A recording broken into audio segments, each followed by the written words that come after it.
Meus irmãos e minhas irmãs, paz e bem. Com a solenidade de hoje, nós encerramos o tempo pascal, Pentecostes.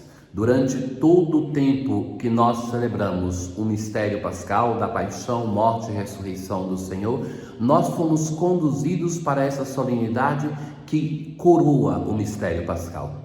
De fato, é porque nós celebramos Pentecostes, a vida do Espírito Santo, é que o mistério pascal foi transmitido para o mundo. Ou seja, aqueles apóstolos que antes eram medrosos, ignorantes, tímidos, eles então rompem o silêncio e começam com vigor, com sabedoria, com força a anunciar o ressuscitado. E é por isso que a cidade de Jerusalém se converte, Antioquia, Éfeso, Filipenses, Corinto, e assim vão nascendo as igrejas que nós ouvimos durante o tempo dos Atos dos Apóstolos. Então, durante todo o tempo pascal, nós escutamos todo o Ato dos Apóstolos e o Evangelho de João. E agora, então, chegamos para celebrar hoje Pentecostes. Na primeira leitura de hoje, nós ouvimos a narração do episódio de Pentecostes nos Atos dos Apóstolos. É um momento importante do nascimento da igreja. É impreciso dizer que é o nascimento da igreja. O magistério da igreja, Lumen Gentium, vai dizer assim que a igreja tem diversos momentos através dos quais Deus vai consolidando o seu nascimento. Por exemplo, a encarnação do Filho de Deus, quando ele constitui um grupo de apóstolos, quando anuncia o reino. Mas o momento determinante do nascimento dessa igreja é a vinda do Espírito Santo, o dom do Pai e do Filho, o santificador, aquele prometido por Jesus e que nós ouvimos durante o final do tempo pascal em diversos momentos.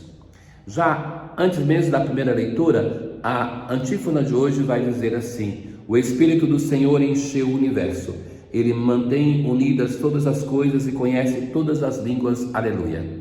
De fato, essas três coisas nós vamos ver hoje nas leituras. O Espírito Santo que enche toda aquela casa onde estão os apóstolos e através deles vai encher o universo, através das diversas nações que ali estão, mantém a unidade das coisas e conhece todas as línguas. De fato, quando chegou o dia de Pentecostes, que era a festa do dom da lei no Antigo Testamento. Mas veja que já no final do Antigo Testamento existe na literatura profética aquela reclamação, porque como era possível que eles tinham uma lei tão perfeita, mas não conseguiam viver esta lei. Então esse choro existe nos profetas. Então, de uma parte nós temos a preparação por parte da comunidade apostólica. Eles estão reunidos, estão todos reunidos no mesmo lugar. É o cenáculo, aonde se reúne a primeira igreja de Jerusalém. E por outro lado vem uma surpresa, um grande barulho como uma ventania, língua de fogo, e os apóstolos ficaram cheios do Espírito Santo e começaram a falar outras línguas, línguas desconhecidas para eles. Então nós temos, por uma parte, a comunidade que se prepara, mas se prepara para algo que eles às vezes não sabem o que vai acontecer, porque Deus surpreende e deve ser surpresa. Deus deve ser maior do que as nossas expectativas, senão não seria Deus. Então vem para eles essa grande novidade e começaram a falar línguas novas. E as pessoas, os estrangeiros que estavam ali, membros do povo de Israel, mas que moravam dispersos pelo mundo, na diáspora, tanto é que tem um elenco de lugares que vão ser citados.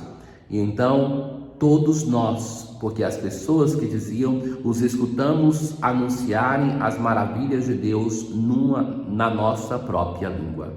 É este sinal de Pentecostes que vai mostrar, por um lado, que a igreja não é somente para o povo, para os judeus, e ao longo dos Atos dos Apóstolos isso vai se consolidando, mas que todos os povos da terra são chamados a formar um único povo, no qual Cristo é a cabeça da igreja. Mas por outro lado, a comunidade está reunida, está ali na igreja, reunida na esperança da chegada deste momento. Estão em oração, são surpreendidos e que também esse momento é antecipado com uma grande manifestação da teofania, da força, do poder inovador do Espírito Santo de Deus, do santificador. E é por isso que nós rezamos hoje com o Salmo 103. Ali então vai se dizer assim: bendize, ó minha alma, ao Senhor. Ó meu Deus e meu Senhor, como sois grande! Encheu-se a terra com as vossas criaturas. Enviai o vosso Espírito e renascem, e da terra toda a face renovais. Ou seja, para nós cristãos, aquilo que era o sonho do Antigo Testamento acontece em Pentecostes. O Espírito Santo, dom de Deus, vem e enche toda a terra, a começar pelos apóstolos. Hoje seja-lhe agradável o meu canto. A segunda leitura de hoje da primeira carta de São Paulo à comunidade de Corinto. Ali o apóstolo vai dizer assim: irmãos, ninguém pode dizer Jesus é o Senhor a não ser no Espírito Santo. É o Espírito Santo que suscita em nós a fé no senhorio de Jesus Cristo.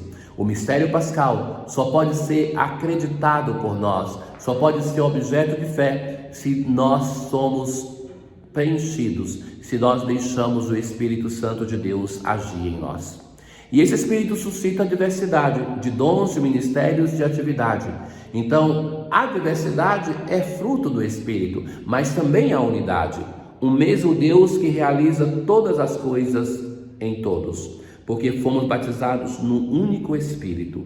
E é através dos sacramentos da iniciação, do batismo, da Eucaristia e da confirmação ou crisma que na nossa vida acontece aquilo que aconteceu para os apóstolos em Pentecostes. No Evangelho de hoje, nós temos um texto que nós já ouvimos durante o tempo pascal, mas que é a narração de Pentecostes no quarto Evangelho. É o primeiro dia da semana. No Evangelho de João, tudo acontece no primeiro dia da semana. Ali o Senhor já envia o seu Espírito. A narração de Lucas, 50 dias depois da Páscoa, acontece Pentecostes, é uma narração pedagógica para transmitir que o novo dom do Espírito Santo, ele supera aquele dom da lei, porque é a força para que nós possamos viver a lei. Ao anoitecer do primeiro dia da semana, estando fechadas as portas por medo dos judeus, os discípulos são medrosos ainda, eles não conseguem ter coragem, falta ainda o dom do Espírito. Jesus entra como em uma liturgia, por 2 vezes vai saudar: a paz esteja convosco. É uma celebração litúrgica, é o primeiro dia da semana, é ali que nós recebemos o Espírito Santo, o dom de Deus. Jesus mostra as mãos e os lados para os seus discípulos e vai repetir: a paz esteja convosco. E agora vai dizer: como o Pai me enviou, também eu vos envio. Os discípulos não são chamados para receberem um Espírito para ficarem parados ali no cenáculo, mas são chamados para partir. Como o Pai me enviou, eu vos envio. O Senhor agora quer que eles partam para anunciar. Cabe a eles agora, ao tempo da igreja. A hoje cabe a nós. A nós a missão de anunciar como Jesus anunciou, como os discípulos anunciaram o ressuscitado. Recebei o Espírito Santo. Jesus soprando sobre eles, nesse gesto do sopro, do hálito de Deus, ruá, recebei o Espírito Santo. Com uma missão, aquela do perdão. A quem perdoardes os pecados, eles lhes serão perdoados, e a quem não os perdoardes, eles lhes serão retidos. O Espírito Santo, que é o santificador, age em nós, através da igreja, sobretudo através do perdão dos nossos pecados, porque esta é a ação própria de Deus. Lembram quando Jesus vai dizer que os pecados estão perdoados e que vão dizer que era uma blasfêmia, que somente Deus pode perdoar os pecados? Jesus o pode. E Ele faz em nós essa ação do perdão através da sua igreja, através dos apóstolos, porque eles vão perdoar sob a ação do Espírito Santo os pecados cometidos. É Pentecostes, é o dom de Deus, é o Espírito Santo de Deus que é enviado para agir em nós, para que nós sejamos santificados por esse mesmo dom, para sermos apóstolos, apóstolas no mundo de hoje. A bela oração de hoje nós assim dizemos: ó Deus, que pelo mistério da festa de hoje, Pentecostes, santificais a vossa igreja inteira em todos os povos e nações, derramai por toda a extensão do mundo os dons do Espírito Santo e realizai agora no coração dos fiéis as maravilhas que operastes no início da pregação do Evangelho. Tenham todos uma boa solenidade de Pentecostes. O Senhor esteja convosco, Ele está no meio de nós.